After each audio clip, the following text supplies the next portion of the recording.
तू हरवला आहेस ना या जगाच्या गर्दीत.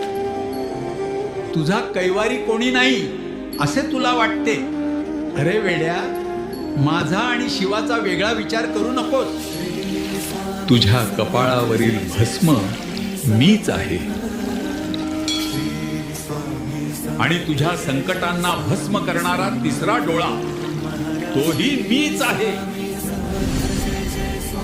या महाशिवरात्रीला मी शब्द देतो, तुझे सर्व दुःख मी पिऊन घेईन आणि तुला सुखाचा मार्ग दाखवीन. भिऊ नको, मी तुझ्या पाठीशी आहे.